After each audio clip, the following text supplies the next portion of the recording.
Bonjour à toutes et à tous, heureuse de vous retrouver en ce lundi, premier jour de la semaine sainte. Voilà, semaine qui normalement ne devrait pas être très top au niveau de la météo. On dit toujours que la semaine sainte est une semaine froide, mais bon, peu importe. J'espère qu'on sera quand même accompagné par le soleil. Voilà, je reviens aujourd'hui pour vous proposer de nouveau un code énergétique de naissance que je réalise très régulièrement à la demande de différentes personnes qui en ont besoin. Je vous l'avais présenté fin d'année dernière, je suis revenue semaine dernière vous en présenter un, je vous en refais un autre, voilà, je vais vous réexpliquer un autre. C'est un code énergétique qui n'est pas, comment je vais dire, les cartes ne sont pas prises au hasard, ça correspond vraiment au code énergétique de quelqu'un qui l'a souhaité pour justement avancer un petit peu. C'était davantage au niveau professionnel dans un premier temps, vous voyez, et puis ensuite, bien, ça a englobé la partie beaucoup plus privée, beaucoup plus personnelle. C'est un outil puissant, donc qui est basé sur les 22 arcanes majeures du tarot.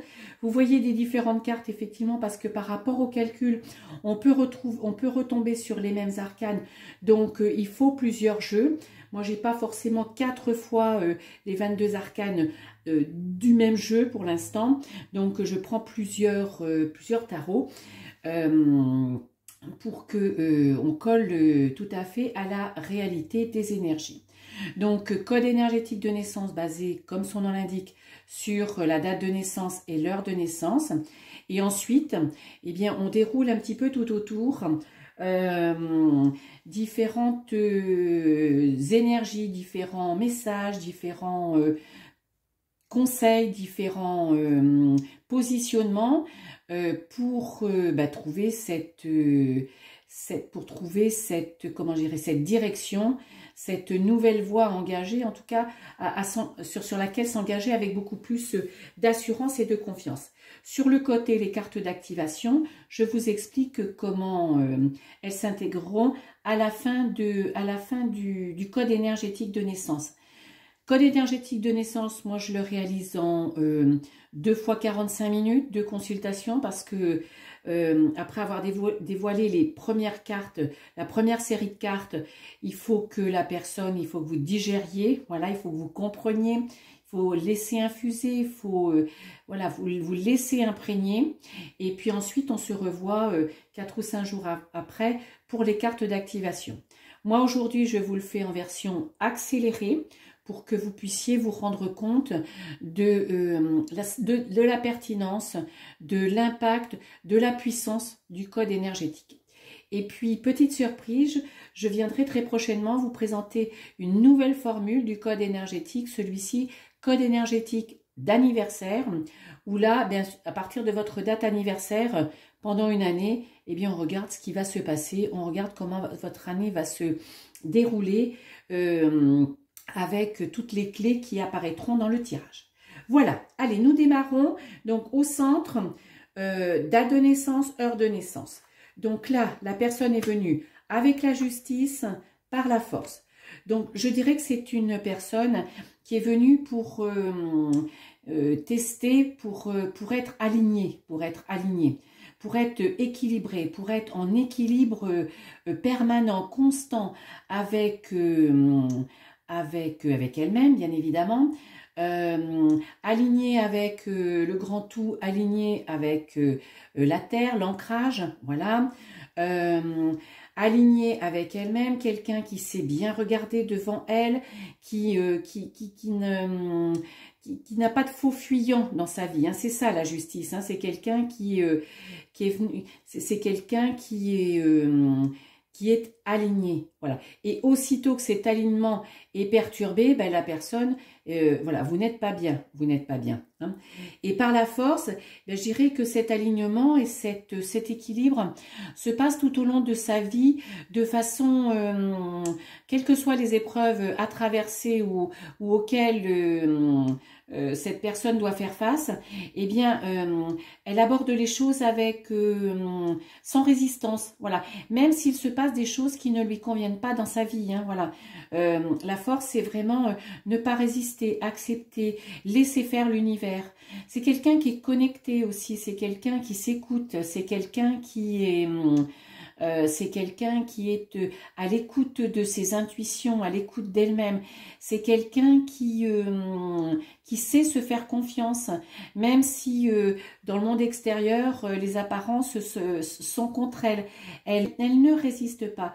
Donc c'est quelqu'un qui est venu tester... oui, la justice dans le sens de la balance, du symbole, et donc les deux plateaux équilibrés, équilibré dans sa vie intérieure, équilibré dans sa vie extérieure. Alors, ensuite, comment est perçue cette personne? Eh bien, cette personne, elle est perçue comme quelqu'un d'un petit peu, comment je dirais, comme quelqu'un, alors, de dynamique, d'engagé, qui sait toujours remettre un peu le travail sur le métier, qui n'hésite pas à changer de direction, qui n'hésite pas à aller vers des choses nouvelles, à tester des choses nouvelles. Je dirais même qu'elle est perçue comme quelqu'un peut-être un petit peu d'instable, qui sait pas vraiment ce qu'elle veut, voilà, parce que ben un jour elle fait ça, le lendemain elle fait ça, elle y revient très, mais voilà, très à l'endroit où elle est, très vite elle s'aperçoit si ça lui correspond, si elle est alignée avec elle-même, et si elle n'est pas alignée, bien elle change. Donc cette image qu'elle envoie de quelqu'un peut-être d'indécis, de pas savoir ce qu'elle veut, d'instable, peut-être un petit peu légère, vous voyez, je dirais que c'est presque inéluctable par rapport à cette énergie principale, la justice, et par la force, parce que même si elle décidait de ne pas changer, quelque part, inéluctablement, l'univers lui ferait changer. Donc perçu, vous voyez, peut-être comme quelqu'un d'un petit peu qui jette un petit peu partout sans trop savoir. Voilà. Mais elle sait, elle sait. Ensuite, par rapport alors après, c'est l'inverse, hein, comment elle perçoit le monde, comment elle communique avec le monde. Ben, je dirais que elle sait prendre du recul par rapport au monde, elle sait analyser les choses, mais elle reste pas bloquée dans le passé, vous voyez. Elle voit le monde comme quelque chose d'inéluctablement dans le changement nécessaire. C'est pas quelqu'un qui est nostalgique du passé, c'est pas quelqu'un qui dit bah tiens, avant c'était mieux, hein. Non, non, c'est quelqu'un qui sait que le monde est en perpétuel changement, elle l'accepte, elle le comprend, même si elle ne le comprend pas, c'est pas quelque chose qu'elle refoule, elle l'intègre quand même dans sa façon de le percevoir, en disant ben, on verra bien ce qu'il arrive.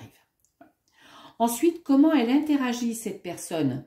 Ben, de nouveau la force, vous voyez, c'est quelqu'un qui ne résiste pas, c'est quelqu'un qui n'est pas brutal, c'est quelqu'un qui ne, comment je veux dire, qui n'est pas, c'est quelqu'un qui a un tempérament quand même assez calme, assez posé. C'est pas quelqu'un qui rentre dans des colères, alors c'est pas quelqu'un qui est béni oui oui pour autant, hein. C'est quelqu'un qui s'affirme, qui sait s'affirmer, mais qui s'affirme dans la bienveillance, dans le respect d'elle-même, dans le respect des autres, qui accepte, voilà, qui accepte aussi peut-être de rencontrer des gens qui ne lui conviennent pas.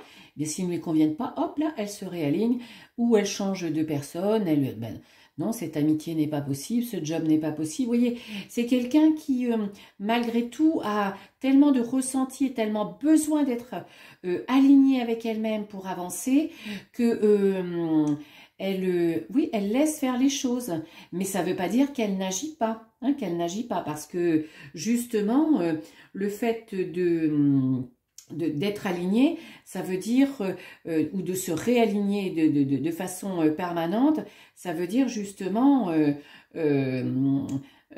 abandonner ce qui ne va pas, hein, et vous voyez bien comment elle est perçue. Alors ensuite, qu'est-ce qui bloque? Ce qui bloque, c'est peut-être, vous voyez, le fait, qu'est-ce qui est bloquant pour elle, c'est de pas toujours avoir confiance comme elle devrait avoir confiance en elle, ne pas y aller, rester un petit peu en statique, se dire ah non non non j'ai pas, ah non non non non je vais persévérer pour voir si cette situation me convient, voir si je suis bien à ma place, alors que déjà elle a ressenti qu'elle n'était pas à sa place. Donc l'obstacle, c'est ne pas se faire confiance. C'est ce qui peut bloquer, c'est ça. C'est se dire ah ben non, je vais pas tout le temps changer. Je vais persévérer. Je vais voilà être un petit peu dans un se mettre dans un immobilisme aussi, peut-être pour contrebalancer cette image qu'on a de cette personne. Alors c'est pas pour contrebalancer peut-être l'image, mais peut-être par le fait que ce manque de confiance fait que elle y va pas toujours. Parce que quand elle y va, c'est qu'elle a compris et qu'elle a les outils entre les mains pour rebondir. Là, vous voyez, c'est des craintes, des peurs. Elle a un peu peur. Elle a un peu peur. Et qu'est-ce qui est facilité pour elle? Bien, c'est presque, voilà, on rejoint la justice, c'est le jugement. Qu'est-ce qui est facilité pour elle? C'est que quel que soit de l'endroit où elle parte, sans savoir où elle veut aller, elle sera toujours à la place qui est la sienne, parce qu'en amont de tous ces changements, de toutes ces compréhensions, elle s'investit, elle fait le job, elle met en œuvre ce qui doit être mis en œuvre. Elle reste pas statique. Ce qui est avantageux, ce qu'elle sait bien faire, c'est ça, c'est peser le pour et le contre. Vous voyez, un peu comme l'ermite, pardon, et se dire, bon, oui, c'est ça que je veux, voilà, je vais faire comme ça, je vais aller dans cette formation, et si elle est sur le bon chemin, eh bien, l'univers la mettra et la conduira sur ce bon chemin. C'est cette capacité qu'elle a. Et le bonus, eh bien le bonus, le bonus c'est la roue de la fortune. Donc la roue de fortune, c'est être en capacité de prendre sa destinée en main. Donc vous voyez que c'est quelqu'un qui ne peut pas vivre si elle n'est pas alignée, si elle ne fait pas des choses qui lui correspondent, qui ont du sens pour elle, qui correspondent à ses valeurs. Elle le fait dans une certaine fluidité, dans une certaine douceur. Elle n'hésite pas à engager des choses nouvelles pour se retrouver à cette place, pour être de nouveau, je dirais, bien dans ses baskets. Voilà. Et la roue de fortune, c'est justement cette capacité qu'elle a, cette personne, à ne pas se laisser balloter de droite à gauche par quoi que ce soit, ni qui que ce soit. Alors ensuite, les cartes d'activation, elles sont au nombre de 5. Elles viennent confirmer, non, elles viennent, comment je vais vous dire,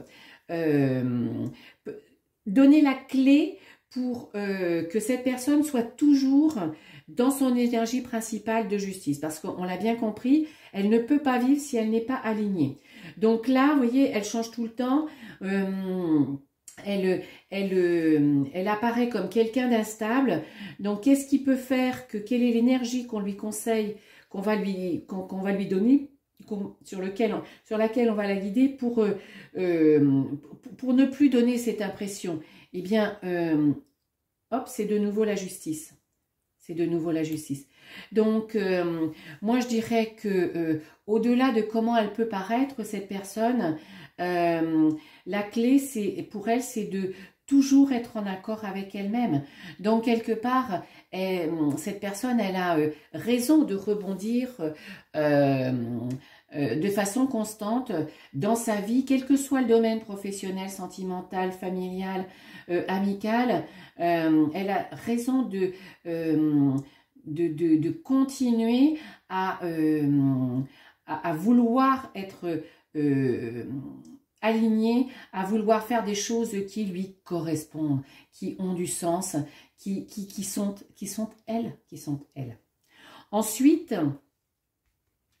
par rapport à cette énergie principale et comment elle perçoit le monde, ce qu'elle envoie. Là, c'est la grande prêtresse. Ben, je dirais que par rapport à cette énergie de justice, d'alignement, cette carte d'activation, on lui dit, ben, oui, n'hésite jamais à vouloir comprendre les choses, à vouloir apprendre des choses, parce que la grande prêtresse, c'est celle qui accumule, qui comprend, qui agrandit sa connaissance. Donc continue, parce que c'est ce qui te permet aussi d'avoir le recul dont tu as besoin dans cette vie, et puis surtout qui te permet de revenir à ton élément, à ton équilibre, presque à ton harmonie. Ensuite, troisième clé d'activation par rapport à cette justice, ben là c'est le chariot. Ben, je dirais que les choses se passent de toute façon, quoi que tu fasses. Comment tu interagis, quoi que tu fasses, le triomphe est toujours là, la réussite, et cette réussite, tu en as besoin pour être équilibré. Donc, par rapport, continue, parce que tu n'es pas du tout dans une comment je dirais, dans des idées d'échec. Tu es une personne qui voit toujours le verre à moitié plein plutôt que le verre à moitié vide. Donc c'est une personne, oui, dynamique, engagée, déterminée, mais qui s'écoute, voilà, et qui sait rebondir, Ensuite, les deux dernières cartes d'activation, parce que par rapport au bonus, il n'y en a pas, eh bien, là, c'est l'amour. Ben effectivement, hein, quand on fait les choses avec le cœur, on n'a pas les peurs, elles s'éloignent, peur et cœur, il n'y a qu'une lettre d'écart. Hein. Donc, la carte d'activation qu'on lui dit, ben, quand tu as peur, reviens à ton cœur, écoute-toi, reviens à tes intuitions, reviens à ce qui te fait vibrer, à ce qui a du sens dans ta vie. Et puis, par rapport à ce qui est... comment je dirais, par rapport à ce qui est avantagé, facilité, eh bien, c'est l'ermite qui est en carte d'activation, qui est de nouveau ici. Donc, c'est une carte, là aussi, qui te confirme que la place que tu veux prendre, eh bien, tu y arrives parce que tu es en capacité d'analyser, de regarder, de t'engager, de ne pas avoir peur de l'avenir. Advienne que pourra, et c'est un petit peu ta devise, advienne que pourra. Mais pas de façon, comment je dirais... pas de façon débridée, hein, de façon consciente, de façon réfléchie, Et j'aime bien terminer, parce que là, ça suis prête. Vous avez quand même, donc, 2 fois la force. Vous avez 2 fois la justice. 2 fois l'ermite, le fou, le magicien et le chariot. Voilà, tout ça avec amour. Vous voyez, quand on les réunit aussi, 2 fois la justice, donc ce besoin, cette énergie principale, ce besoin, cette nécessité pour cette personne d'être alignée, de faire les choses aussi sans se prendre la tête, c'est-à-dire en analysant. L'ermite, c'est quelqu'un aussi qui avance doucement mais sûrement, qui analyse, comment je veux dire, qui sait un petit peu rebondir, analyser les choses faites, tirer des enseignements de ses expériences. Et puis quand même, 3 cartes de départ, le chariot, la roue de fortune, qui vont un peu avec, le changement, le triomphe, les choses qui se passent de façon naturelle, en laissant venir à soi ce qui est primordial, sans résistance, en se laissant guider, en faisant confiance en la vie et en faisant confiance en soi-même, en l'amour. Et je dirais que la boucle est bouclée, la boucle est bouclée. Donc c'est quelqu'un qui sait avancer, qui sait rebondir, qui le fait en son âme et conscience, en fonction de ce qui résonne pour elle, en fonction de comment elle veut réorienter sa vie. Elle le fait parce qu'elle le ressent, mais elle le fait dans une certaine fluidité, dans une certaine, comment je dirais, dans une certaine, pas légèreté, mais dans une certaine compréhension, évidence, certitude. Et elle réussit, c'est sûr, parce que vous aviez la carte du jugement, elle va toujours vers son triomphe. C'est pas quelqu'un d'instable, hein. Au contraire, c'est quelqu'un qui s'écoute, c'est quelqu'un qui sait avancer, qui sait se remettre en question, toujours pour aller plus loin, pour s'élever, pour être en compréhension totale avec elle, et surtout le faire avec son cœur, sans peur. Donc aussi bien dans des engagements que dans des désengagements. Donc c'est quelqu'un d'équilibré, quelqu'un qui est stable, c'est quelqu'un qui est, comment je dirais, c'est quelqu'un qui est posé, mais qui avance et qui progresse dans la vie, très en accord avec son énergie principale, qui est la justice, qui est l'équilibre, qui est l'harmonie. Voilà, j'espère que ça vous a plu. Dites-le moi en commentaire si vous voulez. Si vous avez envie de votre code énergétique, allez voir en dessous de la vidéo. Vous y trouverez toutes les coordonnées pour me correspondre. Et je vous dis à très bientôt pour le code énergétique d'anniversaire.